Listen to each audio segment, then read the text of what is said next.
Theresa May warned European leaders that the UK is prepared to crash out of the EU if she cannot negotiate a reasonable exit deal in a speech where her tough-talking rhetoric prompted key figures in Brussels to say that the country was on track for a hard Brexit. The Prime Minister told EU counterparts that any attempt to inflict a punitive outcome on the UK would be an act of calamitous self-harm because it would then slash taxes to attract companies from across the world, in a one-hour address intended to spell out the country's negotiating strategy. Although May said that the UK could be the EU's best friend if the Article 50 divorce talks went well, she also said she was prepared to walk away.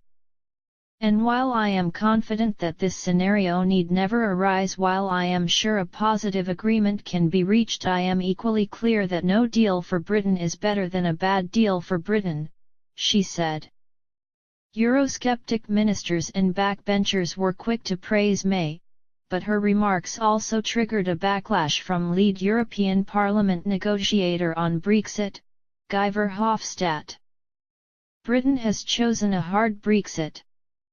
May's clarity is welcome, but the days of UK cherry-picking and Europe a la carte sick are over, he said. May can think big all she likes. Britain's about to find out just how small it is. Raphael Bear. Raphael Bear. Read more. Verhofstadt also delivered a tough response to May's point about business on his Twitter account. Threatening to turn the UK into a deregulated tax heaven will not only hurt British people, it is a counterproductive negotiating tactic, he said, urging May to consider the concerns of 48% who voted Remain. Speaking at Lancaster House, London, the Prime Minister also committed to give both Houses of Parliament a vote on the final Brexit deal, prompting the pound to soar, although Downing Street was clear that the alternative to a negotiated exit would be defaulting onto the higher tariffs of World Trade Organization rules. Setting out her government's 12 priorities for crunch negotiations with the EU 27, May made it clear that the UK would take back control of borders, arguing that record levels of migration had put pressure on public services. No longer be under the jurisdiction of the European Court of Justice, because we will not have truly left the European Union if we are not in control of our own laws. Explicitly rule out membership of the EU's single market because that is incompatible with migration controls. Not stay in the customs union, but try to strike a separate deal as an associate member to make trading as frictionless as possible. Not be required to contribute huge sums to the EU budget but simply pay towards specific programs. But would seek a new, comprehensive, bold, and ambitious free trade agreement with the EU, and build trading relationships with countries beyond Europe as part of a global Britain strategy. Analysis: key points from May's Brexit speech. What have we learned? PM's big speech has brought some clarity over the sort of deal she is seeking for the UK. Read more. Prominent Brexit supporters said the speech represented a clean break from the EU. Boris Johnson, the Foreign Secretary, who led the Leave campaign, praised a fantastic speech on Facebook. He has been keen for the Prime Minister to make a clean break with the EU, rather than seeking to remain inside the single market. The former UKIP leader Nigel Farage said, "I can hardly believe that the PM is now using the phrases and words that I've been mocked for using for years. Real progress." However, Remain supporters in the Conservative Party insisted the plan for Britain's future economic relationship with the EU amounted to single market light. Anna Soubry, who is a key Remain supporter, welcomed the language and tone of the speech. Advertisement. What I am agitated about is that I believe that immigration benefits British business, and I think we are making a serious and grave mistake by thinking we can cut the number of migrant workers without damaging our economy," she added.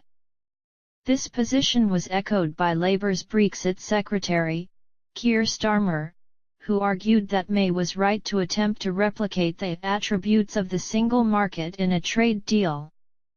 Starmer said May had committed to something that would mimic full membership.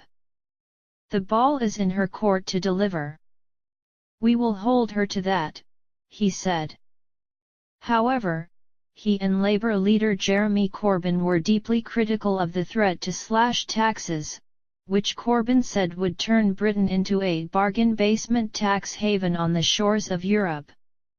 The Prime Minister said she also wanted to secure the rights of the 3 million-plus EU citizens who live in the UK, suggesting that one or two countries, thought to include Germany, had refused to negotiate an early agreement over the issue. The stories you need to read, in one handy email. Read more. May said she would accept a phased process of implementation of the Brexit agreement after 2019, but not an unlimited transitional deal that could plunge Britain into permanent political purgatory. She also called on Leave and Remain campaigners to put the divisions of the hard-fought referendum behind them. The victors have the responsibility to act magnanimously. The losers have the responsibility to respect the legitimacy of the outcome, she said, claiming that business, MPs, and the public wanted to get on with it. Calling for unity in the UK, May said, because this is not a game or a time for opposition's sake. It is a crucial and sensitive negotiation that will define the interests and the success of our country for many years to come. And it is vital that we maintain our discipline. Advertisement. The Prime Minister attempted to strike a conciliatory tone with the EU by promising to be a best friend to the bloc after Brexit. But she also claimed the EU had been too unbending in respecting the needs of a diverse set of nations, and too inflexible for British voters. She urged European leaders to learn from Brexit by not tightening a vice-like grip that ends up crushing into tiny pieces the very things you want to protect. After delivering her speech, May spoke to Jean-Claude Juncker and Donald Tusk, the presidents of the European Commission and Council, as well as to the German Chancellor, Angela Merkel, and French President, François Hollande. A Downing Street spokesperson said she had told them that she understood Britain could not remain in the single market but wanted a deal in everyone's interests, and said they had welcomed clarity and that Tusk was looking forward to negotiating in a spirit of goodwill. Tusk also said it marked the start of a sad process but said that at least May was now being realistic. Other European figures who reacted to the speech included the Czech Europe Minister, Tom Prause, who tweeted, "UK's plan seems a bit ambitious. Trade as free as possible, full control on immigration, where is the give for all the take?" The Italian newspaper, La Repubblica, added that Britain was not just leaving the EU but also the common market and everything. It appears that Theresa May's intention through negotiations with the EU at the end of March is a hard Brexit, a very hard Brexit indeed. One of the biggest challenges for May will be the Irish question. A statement from the Irish government welcomed May's commitment to retain close relations with the EU, saying it was an ambition they shared. It said it was ready to intensify engagement with other EU countries, adding, "Ireland will negotiate from a position of strength, as one of the 27 member states firmly in, and committed to, the European Union." Sterling was up nearly 3% to around $1.238 following May's speech. It also rose 2% against the euro at 1.158. Advertisement.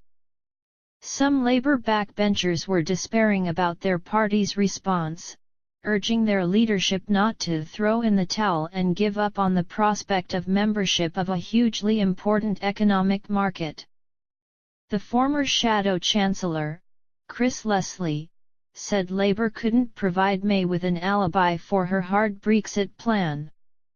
"We should be trying to salvage membership of the single market, but to throw in the towel and not even try to stay a member of the single market is sacrificing Britain's economic future," he said, arguing that some EU countries might accept reforms towards managed migration.